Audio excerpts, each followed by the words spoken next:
দ্বারকার আকাশে তখন যুদ্ধের রং, শঙ্খের আহ্বান, রথের শব্দ, অস্ত্রের ঝঙ্কার, সবকিছু প্রস্তুত। মহাভারতের যুদ্ধ আসন্ন। কিন্তু সেই মুহূর্তে যখন সবাই ভাবছে শ্রীকৃষ্ণ কেবল রাজনীতি আর ধর্মযুদ্ধের চিন্তায়, তিনি নিঃশব্দে ফিরে তাকালেন বৃন্দাবনের দিকে।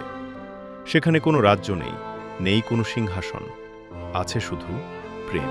বৃন্দাবনের সেই পথ আজও চিনে রাখে তার পদচিহ্ন। যমুনার ধারে দাঁড়িয়ে আছেন রাধা। চোখে প্রশ্ন নেই, কারণ উত্তর তিনি অনেক আগেই জেনে গেছেন। রাধা জানতেন এই দেখা আর আগের মতো নয়, এই দেখা শেষের মতো। কৃষ্ণ কাছে এসে দাঁড়ালেন। কোনো হাসি নেই, কোনো কৌতুক নেই, শুধু গভীর নীরবতা। রাধা বললেন, যেতে তো হবেই, ধর্মের ডাকে কেউ থেমে থাকতে পারে না। কৃষ্ণ মাথা নত করলেন, বললেন, যুদ্ধ আমার কর্তব্য, কিন্তু তুমি আমার আত্মা। যমুনার জল তখন থমকে আছে। বাতাসও যেন শোনে এই বিদায়। রাধা এগিয়ে এসে বললেন, ফিরে আসবে তো?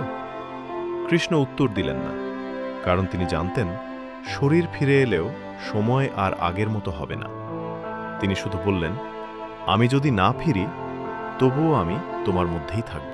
রাধার চোখ ভিজে উঠল, কিন্তু তিনি কাঁদলেন না, কারণ রাধার প্রেম কখনো অধিকার চায় না, ত্যাগই তার ভাষা। তিনি বললেন, যাও কৃষ্ণ, যুদ্ধ জিতো, ইতিহাস তোমার নাম নিক। আমি বৃন্দাবনে থেকে চিরকাল তোমাকে ভালোবেসে যাব। কৃষ্ণ ধীরে ধীরে ফিরে গেলেন, রথের দিকে হাঁটলেন, কিন্তু প্রতিটি পায়ে যেন হৃদয় ভারী হয়ে উঠছিল। রাধা পেছন থেকে ডাকলেন না, কারণ কিছু বিদায় ডাকে ডাকা যায় না, জানা। রথ চলল কুরুক্ষেত্রের পথে, আর বৃন্দাবনে রয়ে গেল এক অসমাপ্ত প্রেম।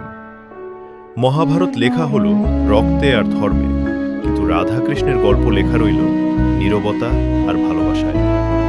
এই গল্প যুদ্ধের নয়, এই গল্প সেই প্রেমের, যা পাওয়ার নয়,